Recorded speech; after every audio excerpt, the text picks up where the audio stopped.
I stared at the email subject line for nearly a minute before I dared click it. Dent, Relocation Fund Disbursement.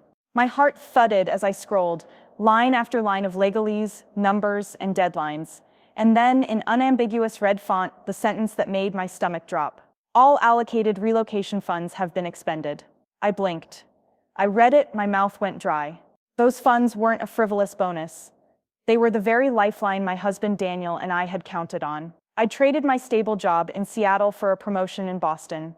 We'd signed the lease, sold our belongings, uprooted our lives. The company had promised 2 months' worth of rent assistance, a lump sum to cover movers, even a stipend for airfare home during family emergencies. Now nothing. My phone buzzed. It was my mother-in-law, Margaret, checking in on how I was settling. I hesitated, then hit accept. "Hi, Mom," I said, trying to keep my voice steady. "Oh, there you are," she chirped, sounding brighter than I felt. "How's the new place?" "We're getting there," I croaked, resisting the urge to break down on her designer-upholstered sofa, her living room, where we sat, boxed-up dishes cluttering the coffee table between us. "Good, good. Daniel says the office is fantastic." She smiled, though I sensed a touch of something else.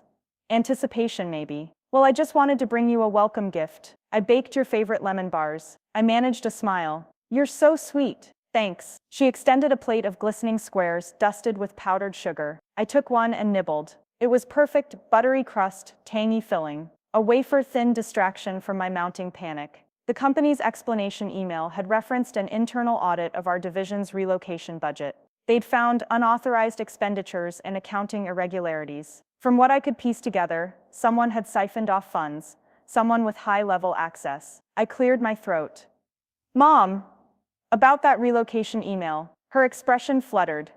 "Oh, that? Don't worry, surely it's an administrative error. I'll call HR for you." I shook my head. "It's not a mix-up. They said all funds are gone." Her shoulders stiffened. She set down her cup. "Gone? How?" "I don't know yet." My heart pounded so loud I thought she'd hear it.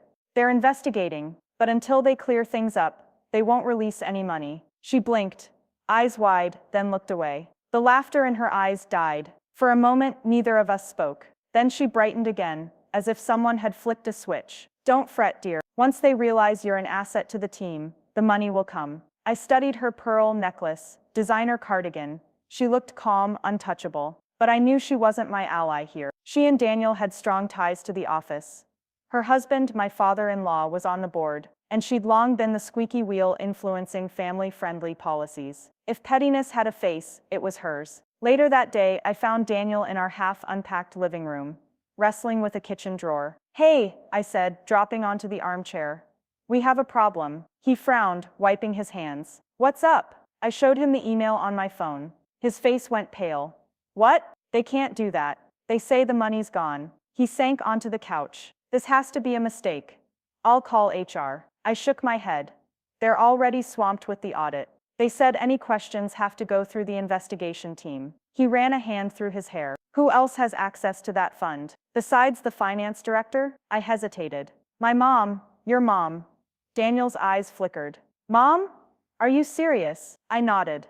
"I saw some expense reports she signed off on last week. Hotel rooms, corporate retreats." He sat up, voice tight. "That's weird." She wouldn't intentionally. I felt a twist in my chest. "That's the thing. I'm not sure what she would or wouldn't do. But if she noticed I was going to use some of the funds she expected for Daniel's transfer bonus, she might have acted." His expression turned stormy. "Are you accusing my mom?"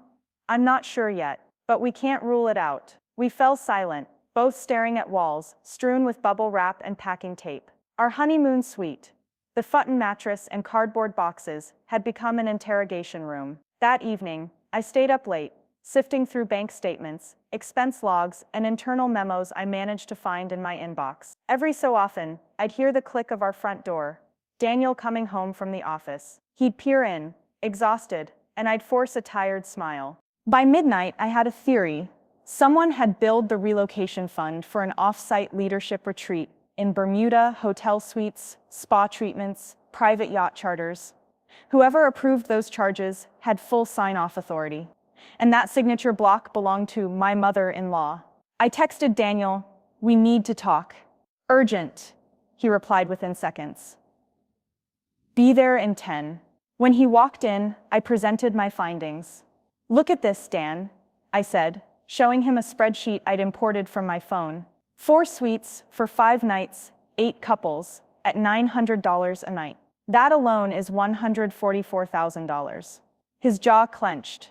"That's more than double what they promised you. And there are other line items, airfare for 12 meals, plus a vendor entertainment stipend for cocktails." He swallowed. "So your fund is covering your mother-in-law's retreat?" I nodded. "And maybe more. Our bank shows the entire balance hit zero." He paced. "This is unbelievable." He stopped, looking down at me. "What do you want to do?" I held his gaze. "I want the truth. I want the money back. And I want to know how deep this goes." He exhaled, shoulders slumping. "We'll need to bring HR, legal. I don't want to believe she'd do this on purpose. But if she did," I said softly, "we can't ignore it." The next morning, I walked into the building wearing my nicest suit, clean lines, understated silver jewelry. My stomach churned as I rode the elevator past floors, where I'd already been greeted as the talented new director. Today I was a criminal suspect, stealthily hunting down culprits. I stepped off on the 12th floor and made my way to the HR suite. Outside the door, I paused, inhaled, and pushed in. The HR manager, Cynthia, looked up from her desk. "Hey Rebecca, everything okay?" I sat. "I have information about the relocation fund. I'd like to pass it to the investigation team." She frowned. "It's still preliminary, right? The audit's not done." I met her gaze. "It's solid. I'd feel better if someone official looked into it." She nodded slowly. "Give me a minute." She picked up the phone and dialed. I overheard, "Yes, I have Rebecca Sanders here. She may have evidence for you." Then she looked at me. "They want to see you in conference room E. in 10 minutes. My heart pounded. "Thank you." As I left, I thought of my mother-in-law's cool smile when I'd first mentioned the bonus. Later, when the audit rumors started, she'd laughed and patted my hand, saying, "Don't worry, dear. You're family." The word family tasted bitter now. In conference room E, I found the finance director, the head of internal audit, and 2 stern legal counsels. They sat behind a long table, files neatly stacked.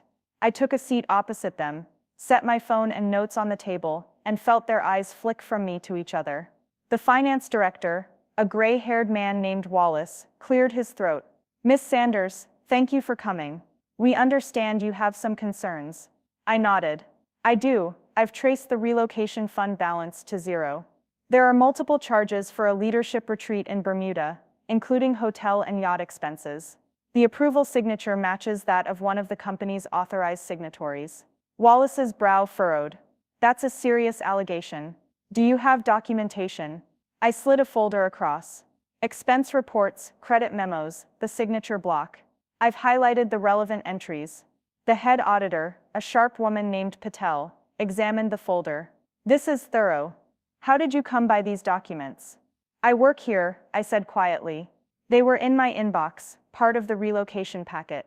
I accessed them yesterday." Patel looked up. "So you had no unauthorized access?" I shook my head. "No, everything is within my departmental permissions." Wallace exchanged glances with the legal team. Then he turned back to me.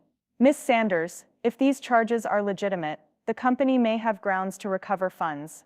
We'll expand the audit scope, but we'll need to notify anyone implicated and give them due process." I braced. "I understand." He sighed. "Thank you for raising this. We'll handle it from here. If we need further information, we'll let you know." I nodded, heart thudding.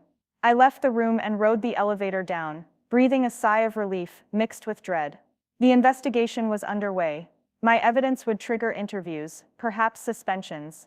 But it also meant a tempest for my mother-in-law. I felt a pang of guilt. Part of me wished it were all a misunderstanding, but another part felt the fierce justice of righting a wrong. That evening, when I walked into my in-laws' house for a courtesy call, because let's face it, no one cancels a visit outright, I was greeted not by my usual mother-in-law's smile, but by a tight silence. The lemon bars sat untouched on a crystal platter. My husband was away on a business trip, so it was just me and her. She motioned me to a velvet armchair. "I trust HR has everything they need," she said, voice measured. I sat. "Yes. They're expanding the audit. It may take weeks." Her eyes narrowed. I hope you realize what you're doing. I lifted my chin. I realize I'm doing my job and defending what was promised to me. She studied me, lips pressed thin. Then she turned her gaze to the window, as though watching me fade into the darkening sky. Neither of us spoke for a long moment. Finally, she spoke, but her voice lacked its usual warmth. Then I suppose I'll see you at Christmas. I exhaled slowly. Yes, Christmas. I left the entryway echoing with unspoken accusations. Outside, the sky glowed amber under streetlights. My breath formed clouds. I inhaled deeply. A long road lay ahead. Legal proceedings, family reckonings, the fragile threads of trust. But for the first time since we arrived in Boston, I felt a powerful surge of agency. The relocation funds had been stolen, but the investigation would bring them back. And in doing so, it would lay bare secrets I never imagined I'd uncover. As I drove home, I wondered how my mother-in-law would handle being under scrutiny, whether her laughter would return, or if the company's inquiry would finally leave her silent. One thing was certain: when the truth emerged, nothing would ever be the same again. The elevator doors sounded like thunder in my ears as I rode back up to the 12th floor, the same one where just 24 hours earlier, I'd handed over my folder of damning evidence.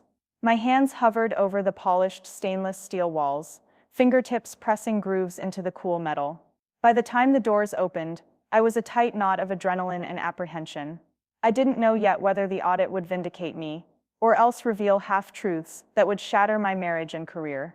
I stepped into the hallway, eyes darting to the nearest conference room, where I'd spend the rest of my day, or perhaps the rest of my life, depending on what awaited.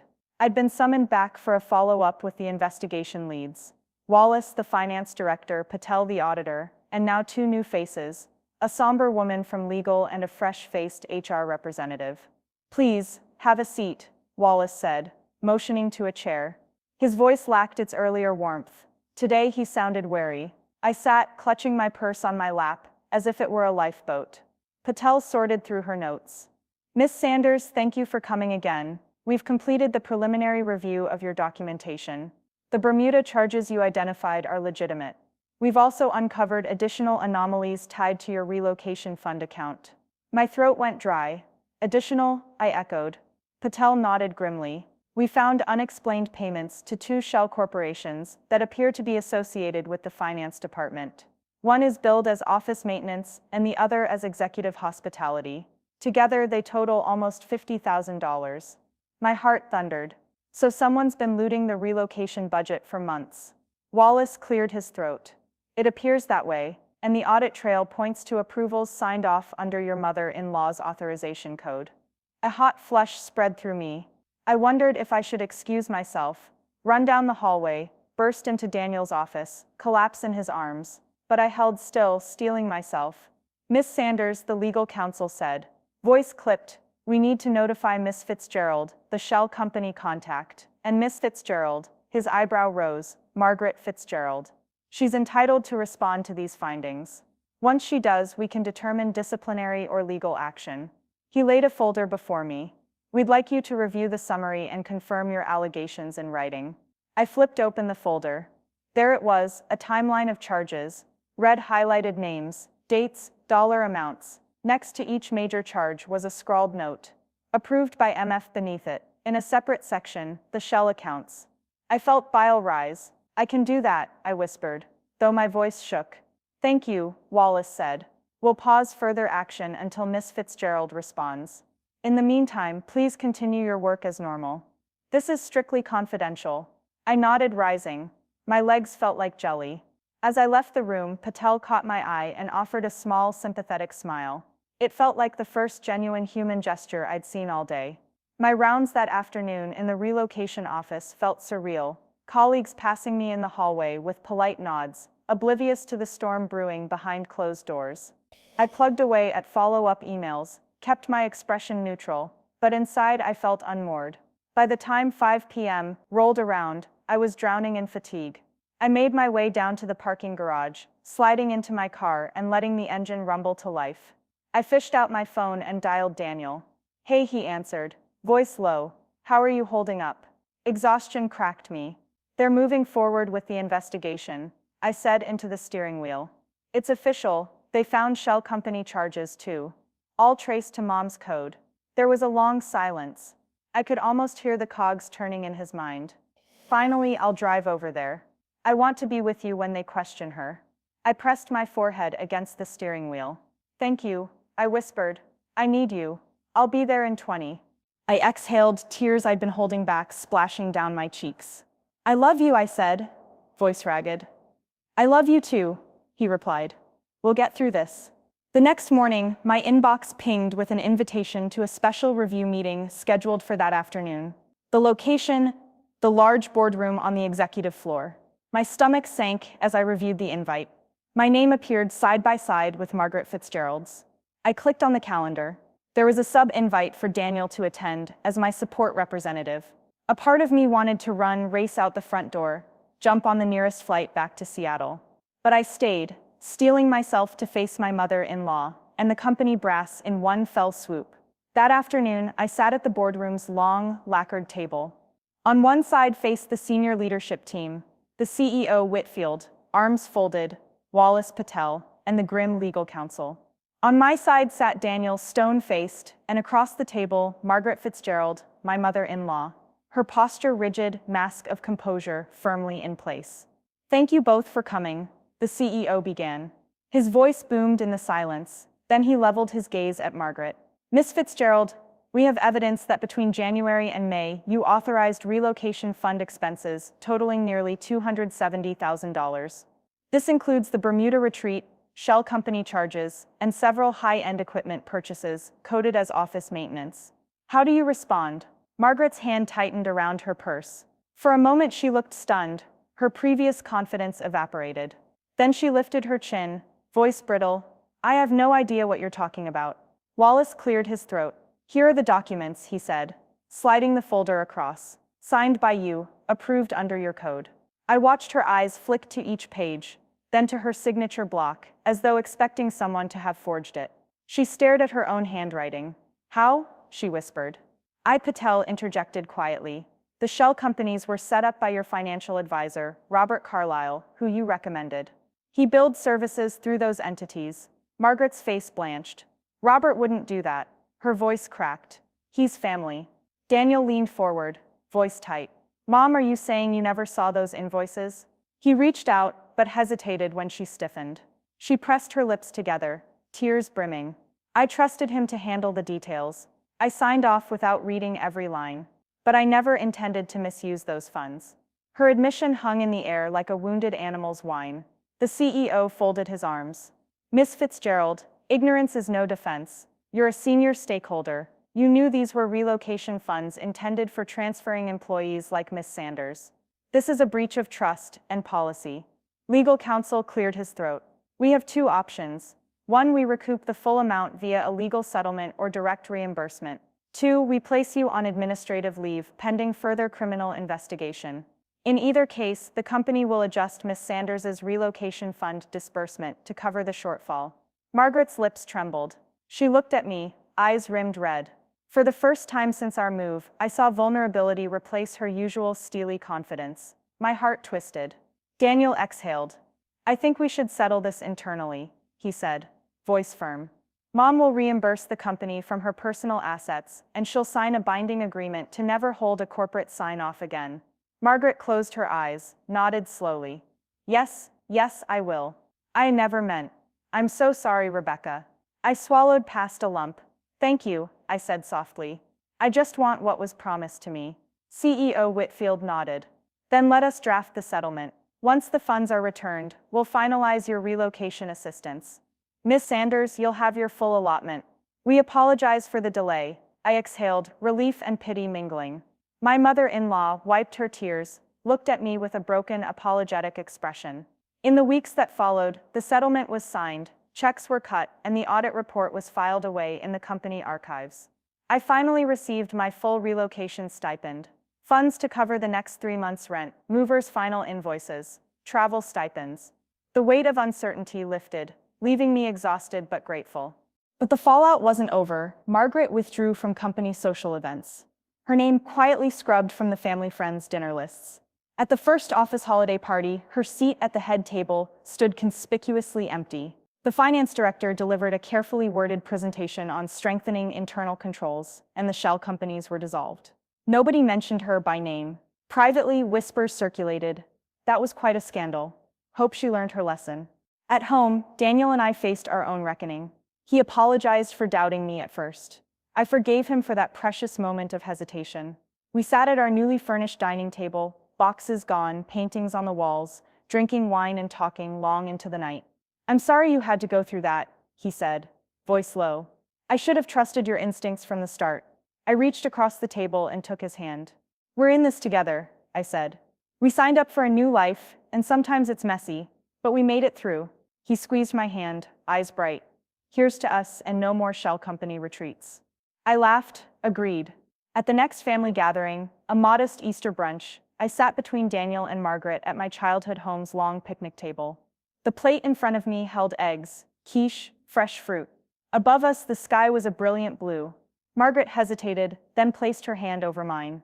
"Thank you for your integrity," she said, voice trembling. "You saved me from my own negligence. I'm proud of you." I blinked back tears. "I'm proud of you too, for owning up and making it right." She smiled, fragile but genuine. "I'll never take your trust for granted again." Across the table, Daniel caught my eye and winked his silent pact that no matter the scandal, the abuse of trust, or the laughter, our family, both by blood and by choice, could heal.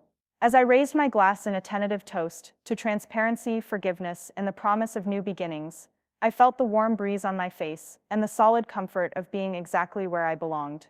And I knew that no lost funds, no hidden shell companies, no corporate drama could ever take that away.